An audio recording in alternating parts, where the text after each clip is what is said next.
ಅವನು ಹೋಗ್ತಾ 500 ರೂಪಾಯಿ ಇಟ್ಕೊಂಡು ಹೋಗಿರ್ತಾನೆ. ಆ 500 ರೂಪಾಯಿ ಮೈಸೂರಿಗೆ ಹೋದಾಗ ಖಾಲಿ ಆಗುತ್ತೆ. ಮತ್ತು ಅಲ್ಲಿಂದ ಕೆಂಗೇರಿಗೆ ವಿದೌಟ್ ಟಿಕೆಟ್ ಟ್ರಾವೆಲ್ ಮಾಡ್ತಾನೆ. ಆಮೇಲಿಂದ ಕೆಂಗೇರಿಯಿಂದ ನಂದಿ ಹಿಲ್ಸ್ವರೆಗೂ ಪ್ರೈವೇಟ್ ವೆಹಿಕಲ್ಸಲ್ಲಿ ಲಿಫ್ಟ್ ತೊಗೊಂಡು ಮತ್ತು ನಡ್ಕೊಂಡು ಎಲ್ಲ ಹೋಗಿದ್ದಾನೆ. ಆನಂತರ ಅಲ್ಲಿ ಸ್ವಲ್ಪ ಹಣ ಸಂಪಾದನೆ ಮಾಡಿದ್ಮೇಲೆ ವಾಪಸ್ ಬರ್ತಾ ಅವನ ಹತ್ರ ಹಣ ಇರುತ್ತೆ. ಮೊಬೈಲು ಮತ್ತು ಚಪ್ಪಲಿ ಮತ್ತು ಒಂದು ಪತ್ರ ಕೂಡ ಅಲ್ಲಿ ಎಸ್ದು ಹೋಗಿರ್ತಾನೆ. ಯಾವುದೇ ಎವಿಡೆನ್ಸ್ಗಳನ್ನು ಅವನು ತೊಗೊಂಡು ಹೋಗಬಾರ್ದು ಅನ್ನೋ ಒಂದು ಬೇಸಿಕ್ ನಾಲೆಜ್ ಅವನಿಗಿರುತ್ತೆ. ಹಾಗಾಗಿ ಅದನ್ನೆಲ್ಲ ಬಿಟ್ಟು ಹೋಗಿರ್ತಾನೆ. ಮತ್ತು ಸುಮ್ಮನೆ ಅರ್ಧಂಬರ್ಧ ಮಾಹಿತಿ ಇದ್ದು ಬರೆದು ಜನರಿಗೂ ಯಾಕೆ ತಪ್ಪು ಸಂದೇಶ ಕೊಡಬೇಕು. 3ನೇ ಸಲ ನಾವು ಶ್ವಾನದಾನ ಕಳ್ಕೊಂಡು ಹೋಗ್ತಾ ಇದ್ದೀವಿ. ಡ್ರೋನನ್ನು 3 ದಿವಸ ಯೂಸ್ ಮಾಡಿದ್ದೀವಿ. ಬಂಟ್ವಾಳ ಗ್ರಾಮಾಂತರ ಪೊಲೀಸ್ ಠಾಣಾ ವ್ಯಾಪ್ತಿಯ ಮೊಕದ್ದಮೆ ಸಂಖ್ಯೆ 17/25 ಇದರಲ್ಲಿ ಏನು ಕಳೆದ ಫೆಬ್ರವರಿ 25ನೇ ತಾರೀಕು ದಿಗಂತ್ ಎಂಬ ಒಬ್ಬ ಹುಡುಗ 17 ವರ್ಷದವನು ನಾಪತ್ತೆಯಾಗಿರ್ತಾನೆ.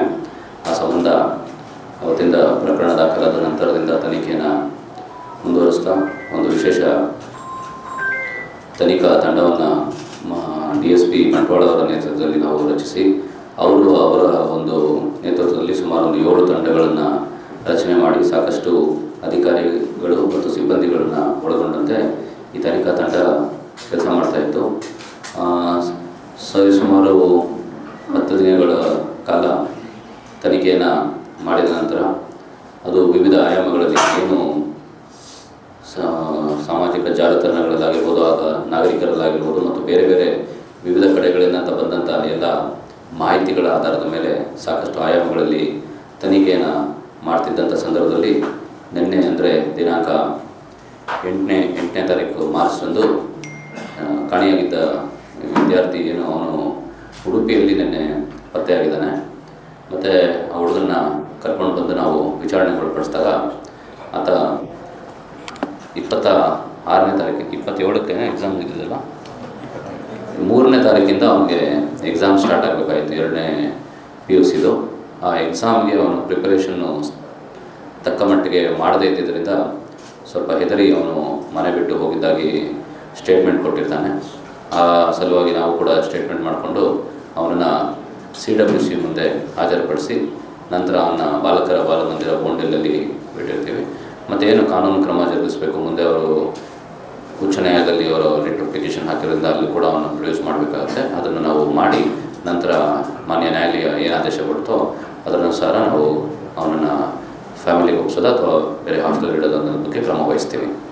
ಮತ್ತು ಈ ಏನು ನಾಪತ್ತೆಯಾಗಿದ್ದ ವಿದ್ಯಾರ್ಥಿ ಅವನು ಕಳೆದ 8-9 ದಿವಸಗಳು ಏನು ಮಾಡ್ತಿದ್ದೆ ಇಲ್ಲಿದ್ದ ಅಂತ ಪ್ರಶ್ನೆ ಮಾಡಲಾಗಿ ಅವನು ಮಂಗಳೂರಿನಿಂದ ಹೊರಟವನು ಮನೆಯಿಂದ ಫಸ್ಟ್ ಹೊರಟು ರೈಲ್ವೆ ಟ್ರ್ಯಾಕ್ ಮೇಲಿಂದ ಸ್ವಲ್ಪ ಮುಂದೆ ಅರ್ಕುಳ ಹತ್ರ ಬಂದು ಅಲ್ಲಿ ಮೇನ್ ರೋಡ್ಗೆ ಬಂದು ಮೇನ್ ರೋಡಿಂದ ಒಂದು ಬೈಕನ್ನು ಹಿಡಿದು ಬೈಕಿನ ಲಿಫ್ಟ್ ತೊಗೊಂಡು ಮಂಗಳೂರು ಸಿಟಿಗೆ ಬಂದು ಸಿಟಿಯಿಂದ ಅವನು ಪ್ರೈವೇಟ್ ಬಸ್ ಸ್ಟ್ಯಾಂಡ್ ಹೊರಗಡೆಯಿಂದ ಆತ ಶಿವಮೊಗ್ಗಕ್ಕೆ ಬಸ್ ಹತ್ತಿರ್ತಾನೆ. ಶಿವಮೊಗ್ಗದಿಂದ ಟ್ರೈನ್ ಹಿಡ್ಕೊಂಡು ಮೈಸೂರಿಗೆ ಹೋಗಿರ್ತಾನೆ. ಮೈಸೂರಿನಿಂದ ಮತ್ತು ಕೆಂಗೇರಿಗೆ ಹೋಗಿ ಕೆಂಗೇರಿಯಿಂದ ನಂದಿ ಬೆಟ್ಟದ ಹತ್ರ ಹೋಗಿ ಅದೊಂದು ಖಾಸಗಿ ರೆಸಾರ್ಟ್ನಲ್ಲಿ ಒಂದು 2 ದಿವಸ ಕೆಲಸ ಮಾಡಿ ಒಂದು ಸ್ವಲ್ಪ ಹಣ ಗಳಿಸಿ ಮತ್ತೆ ವಾಪಸ್ಸು ಅದೇ ರೂಟ್ನಲ್ಲಿ ನಂದಿ ಹಿಲ್ಸಿಂದ ಕೆಂಗೇರಿಗೆ, ಕೆಂಗೇರಿಯಿಂದ ಮೈಸೂರಿಗೆ, ಮೈಸೂರಿನಿಂದ ನಿನ್ನೆ ಅಂದರೆ ಮೊನ್ನೆ ರಾತ್ರಿ ಟ್ರೈನ್ ಹತ್ತಿ ಮುರುಡೇಶ್ವರ ಎಕ್ಸ್ಪ್ರೆಸ್ಸು ನಿನ್ನೆ ಬೆಳಗ್ಗೆ ಬಂದು ಉಡುಪಿಯಲ್ಲಿ ಅಲೈಟ್ ಆಗಿರ್ತಾನೆ. ಉಡುಪಿಯಲ್ಲಿ ಇಳಿದು ನಂತರ ಅವನಿಗೆ ಹಣ ಎಲ್ಲ ಖರ್ಚಾಗಿರುತ್ತೆ. ಹಣ ಖರ್ಚಾದ ನಂತರ ಅವನಿಗೆ ಊಟಕ್ಕೆ ಮತ್ತು ಒಂದು ಬಟ್ಟೆ ತೊಗೊಳಕ್ಕೆ ಅಂತ ಹೇಳಿ ಅಲ್ಲಿ ಒಂದು ಸ್ಥಳೀಯ ಅಂಗಡಿಗೆ ಹೋಗಿ ಅಲ್ಲಿ ಪರ್ಚೇಸ್ ಮಾಡಿ ದುಡ್ಡಿಲ್ಲದೆ ಇರೋ ಕಾರಣಕ್ಕೆ ಒಂದು ಸ್ವಲ್ಪ ಅಲ್ಲಿಂದ ಓಡಲಿಕ್ಕೆ ಪ್ರಯತ್ನ ಮಾಡಿದಾಗ ಅಲ್ಲಿ ಪ್ರಶ್ನೆ ಮಾಡ್ತಾರೆ ಇಟ್ಕೊಂಡು ಯಾರು ಏನು ಅಂತ. ನಂತರ ಅವನ ಬಗ್ಗೆ ಮಾಹಿತಿನ ಪೊಲೀಸರು ಕೊಡ್ತಾರೆ. ಪೊಲೀಸರು ಇಮಿಡಿಯೇಟಾಗಿ ಹೋಗಿ ಅವನನ್ನು ಸೆಕ್ಯೂರ್ ಮಾಡ್ತಾರೆ. ಉಡುಪಿ ಪೊಲೀಸರು ಸೆಕ್ಯೂರ್ ಮಾಡಿ ನಂತರ ಅದನ್ನು ದಕ್ಷಿಣ ಕನ್ನಡ ಪೊಲೀಸರು ಹೋಗಿ ಅವನನ್ನು ಕರ್ಕೊಂಡು ಬಂದು ಏನು ಕಾನೂನು ಕ್ರಮ ತೊಗೊಳ್ಬೇಕಾಗಿತ್ತು ಅದನ್ನೆಲ್ಲ ತೊಗೊಂಡಿದ್ದಾರೆ. ಈಗ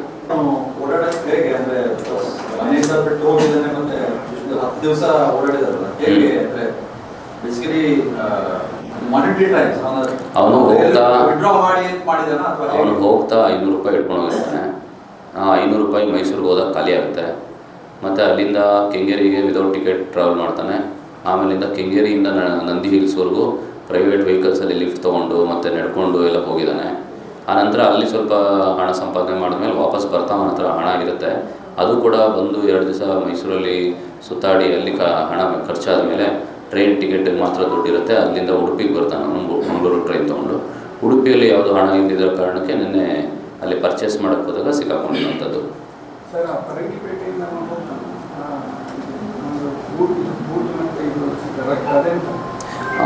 ಏನು ಅವನ ಚಪ್ಪಲಿ ಮೇಲೆ ಇದ್ದಂಥ ರಕ್ತ ಅವನಿಗೆ ಹಿಮ್ಮಡಿಯಲ್ಲಿ ಅಂದರೆ ಪಾದದಲ್ಲಿ ಒಂದು ಗಾಯ ಆಗಿರುತ್ತೆ.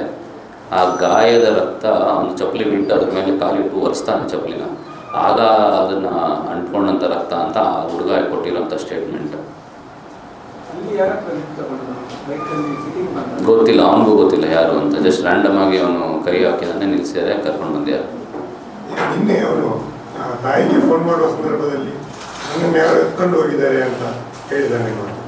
ಹೌದು, ಮೊದಲು ನಮ್ಮ ಹತ್ರನೂ ಅದೇ ರೀತಿ ಒಂದು ವಿಷಯ ಹೇಳಲಿಕ್ಕೆ ಬಂದ.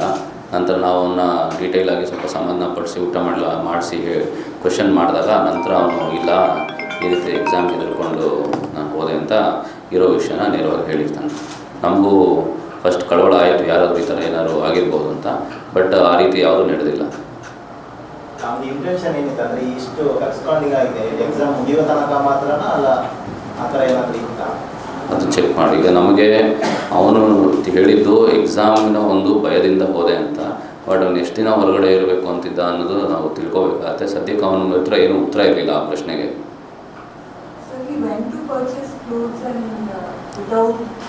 ಹೌದು ಹೌದು ಹೌದು ಹೌದು. He was not plan to rob, he was just trying to escape from there without paying. ಈಗ CWC ಪ್ರೊಡ್ಯೂಸ್ ಮಾಡಿ ಬೌಂಡರಿ ಹಾಕಿರುತ್ತಂದ್ರೆ ಪೇರೆಂಟ್ಸ್ ಮನೆಗೆ ಹೋಗಲ್ಲ ಅಂತ ಅಲ್ಲ. ಈಗ ನಾವು ಹೇಬಿಯಸ್ ಕಾರ್ಪಸಲ್ಲಿ ಅವನ್ನ ಹೈಕೋರ್ಟ್ಗೆ ಪ್ರೊಡ್ಯೂಸ್ ಮಾಡಬೇಕಾಗಿದೆ ಬುಧವಾರ. ಇಲ್ಲ, ಮೊಬೈಲ್ ಯಾವುದೋ ಅವ್ನು ಕ್ಯಾರಿ ಮಾಡ್ತಾ ಇರಲಿಲ್ಲ. ಅವನದೇ ಮೊಬೈಲು ಅಲ್ಲಿ ಬಿಟ್ಟು ಹೋಗಿರ್ತಾನೆ. ಅವನು ಮೊಬೈಲು ಮತ್ತು ಚಪ್ಪಲಿ ಮತ್ತು ಒಂದು ಪತ್ರ ಕೂಡ ಅಲ್ಲಿ ಎಸ್ದು ಹೋಗಿರ್ತಾನೆ. ಯಾವುದೇ ಎವಿಡೆನ್ಸ್ಗಳನ್ನು ಅವನು ತೊಗೊಂಡು ಹೋಗಬಾರ್ದು ಅನ್ನೋ ಒಂದು ಬೇಸಿಕ್ ನಾಲೆಜ್ ಅವನಿಗಿರುತ್ತೆ. ಹಾಗಾಗಿ ಅದನ್ನೆಲ್ಲ ಬಿಟ್ಟು ಹೋಗಿರ್ತಾನೆ. ನಾವು ಕೂಡ ವಾಚ್ ಮಾಡ್ತಾಯಿದ್ವಿ ಯಾರನ್ನಾದ್ರೂ ಕಾಂಟ್ಯಾಕ್ಟ್ ಮಾಡ್ತಾನಂತ, ಅವನ ಸ್ನೇಹಿತರನ್ನಾಗಿರ್ಬೋದು, ಕಾಲೇಜ್ ಮೇಟ್ಸ್ನಾಗಿರ್ಬೋದು ಅಥವಾ ಫ್ಯಾಮಿಲಿನಾಗಿರ್ಬೋದು. ಬಟ್ ಅವ್ನು ಯಾರನ್ನೂ ಕಾಂಟ್ಯಾಕ್ಟ್ ಮಾಡಿರಲಿಲ್ಲ ಈ ಒಂದು 10 ದಿನಗಳ ಸಂದರ್ಭದಲ್ಲಿ.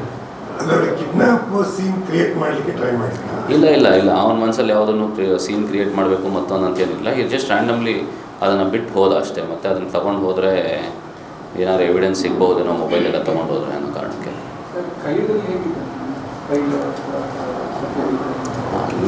Is not bad. 10th 80% ತೊಗೊಂಡಿದ್ದಾನೆ, 79 point something. But ಈ ಸಂದರ್ಭದಲ್ಲಿ ಸ್ವಲ್ಪ ಲಾಸ್ಟ್ ಮೂಮೆಂಟಲ್ಲಿ ಎಕ್ಸಾಮ್ ಫಿಯರ್ ಜಾಸ್ತಿ ಆಯಿತು ಅಂತ ಅನಿಸುತ್ತೆ. ಈ needs to be treated by psychiatrist also.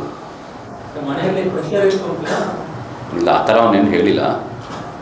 But ಅವನೇ ತೊಗೊಂಡಿರುವಂಥ ಕಾಣುತ್ತೆ ಅಷ್ಟೇ ಪ್ರೆಷರ್ನ.